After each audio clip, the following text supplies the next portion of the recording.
नमस्ते दोस्तों, आपका स्वागत है हमारे यूट्यूब चैनल पे। दोस्तों, आज के इस वीडियो के माध्यम से आपको वीएफडी टाइप के बारे में पूरा जानकारी देंगे और वीएफडी टाइप के माध्यम से मोटर को किस तरह से कंट्रोलिंग किया जाता है उसी के बारे में बताएंगे। तो चलिए शुरू करते हैं। दोस्तों, सबसे पहले आपको ये जानना होगा वीएफडी क्या होता है। दोस्तों, वीएफडी का मतलब होता है वेरिएबल फ्रीक्वेंसी टाइप। दोस्तों, जिस तरह से इलेक्ट्रिसिटी के अंदर फ्रीक्वेंसी होता है उसी फ्रीक्वेंसी को हम वीएफडी ड्राइवर के माध्यम से कम या ज़्यादा करके मोटर को वेरिएबल स्पीड में रन करते हैं। इसलिए वीएफडी को वेरिएबल फ्रीक्वेंसी टाइप बोला जाता है। दोस्तों, अगर आप नहीं जानते हो कि फ्रीक्वेंसी क्या होता है तो ऊपर आई बटन में जाके इस वीडियो को जरूर देख लेना। दोस्तों, अब हम वीएफडी के ऊपर दिया गया टर्मिनल्स और बटन के बारे में जान लेते हैं। दोस्तों, हम यहाँ पर सिंगल पेज वीएफडी ड्राइवर को इस्तेमाल किया है। आपके ज़रूरत के हिसाब से आप 3 पेज वीएफडी ड्राइवर को भी इस्तेमाल कर सकते हो। दोनों का वायरिंग प्रिंसिपल सेम ही होता है।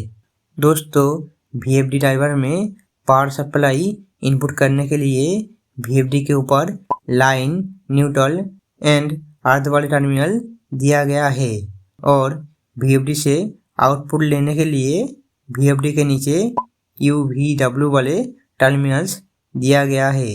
दोस्तों, वीएफडी को हम 2 तरीकों से कंट्रोलिंग कर सकते हैं। एक होता है कीपैड के माध्यम से और दूसरा होता है start push button, stop push button इत्यादि के माध्यम से। दोस्तों, वीएफडी को कीपैड के माध्यम से कंट्रोल करने के लिए वीएफडी के ऊपर programming button, function button, run button, stop reset button, inter button and up down arrow दिया गया है। एंड वीएफडी को पुश बटन, लिमिट स्विच और प्रॉक्सिमिटी सेंसर के माध्यम से कंट्रोल करने के लिए वीएफडी ड्राइवर में कुछ कंट्रोल टर्मिनल्स दिया गया है।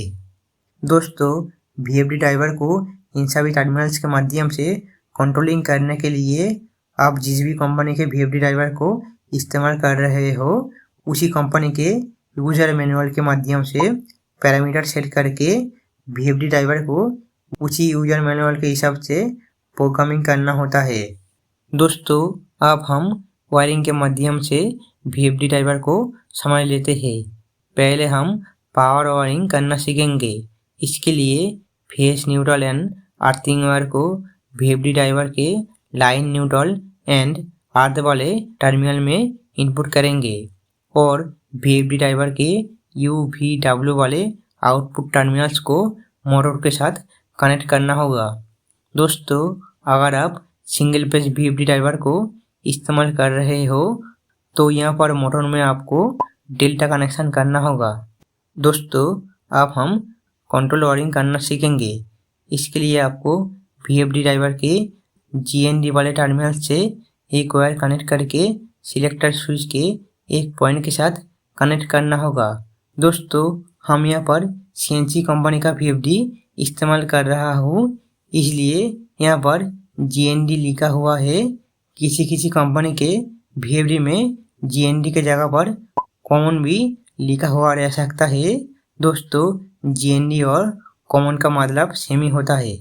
दोस्तों, आप इसी सप्लाई को सिलेक्टर स्विच से आउटगोइंग करके forward push button, reverse push button, stop push button के एक एक पॉइंट के साथ लूपिंग करके कनेक्ट कर देना होगा। इसके बाद वीएफडी ड्राइवर के DI1 टर्मिनल को फॉरवर्ड पुश बटन के दूसरे पॉइंट के साथ कनेक्ट करना होगा और वीएफडी ड्राइवर के DI2 टर्मिनल को रिवर्स पुश बटन के दूसरे पॉइंट के साथ कनेक्ट करना होगा। दोस्तों, ठीक इसी तरह वीएफडी ड्राइवर के DI3 टर्मिनल को स्टॉप पुश बटन के दूसरे पॉइंट के साथ कनेक्ट करना होगा। दोस्तों, इस वीएफडी को कंट्रोल करने के लिए हम यहाँ पर forward push button, reverse push button और स्टॉप पुश बटन का इस्तेमाल किया है, इसलिए इसको हम 3 वायर कंट्रोलिंग बोलते हैं। दोस्तों, आप इन सभी पुश बटन के माध्यम से मोटर को कंट्रोल करने के लिए वीएफडी ड्राइवर में पैरामीटर सेट करना होता है। दोस्तों, किसी भी कंपनी के VFD में पैरामीटर सेट करने के लिए सबसे पहले प्रोग्रामिंग बटन प्रेस करना होता है और हम जिस भी कंपनी के VFD ड्राइवर को इस्तेमाल कर रहे हैं उसी कंपनी के यूजर मैनुअल ओपन करना होगा एंड यूजर मैनुअल ओपन करने के बाद पैरामीटर सेट करने का पेज में जाना है।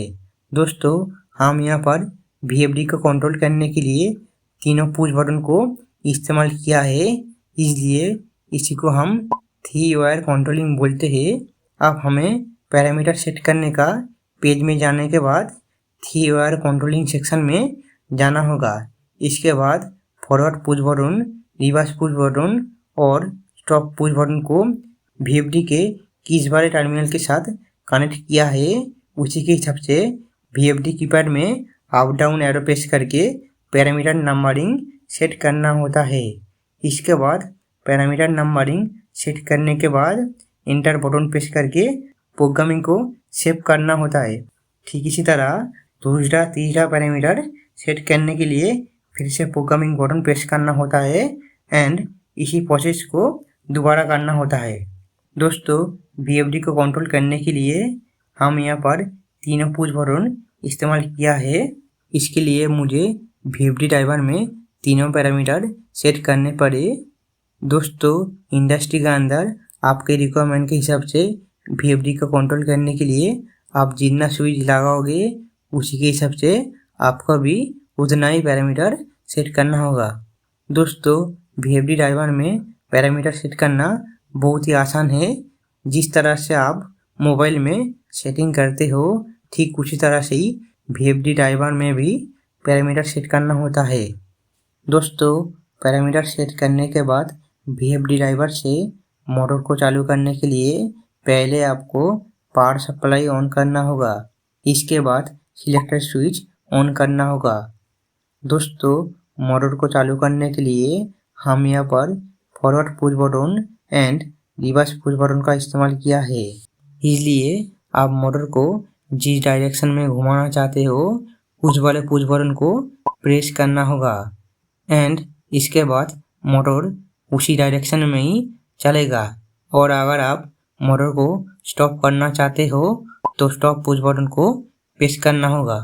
दोस्तों आज के वीडियो में बस इतना ही। उम्मीद करता हूँ आज के वीडियो से आपको बहुत कुछ जानकारी मिला। इसी तरह के और भी इम्पोर्टेंट जानकारी पाने के लिए और इलेक्ट्रिकल से रिलेटेड ड्राइंग सीखने के लिए मेरे हर वीडियो को लाइक शेयर कमेंट करके मेरे चैनल को सब्सक्राइब करके बेल आइकन को ऑल करके रखना, ताकि मेरे हर वीडियो का नोटिफिकेशन आपको मिलता रहे। और अगर आप इस वीडियो को फेसबुक से देख रहे हो तो मेरे पेज को फॉलो करके जाना।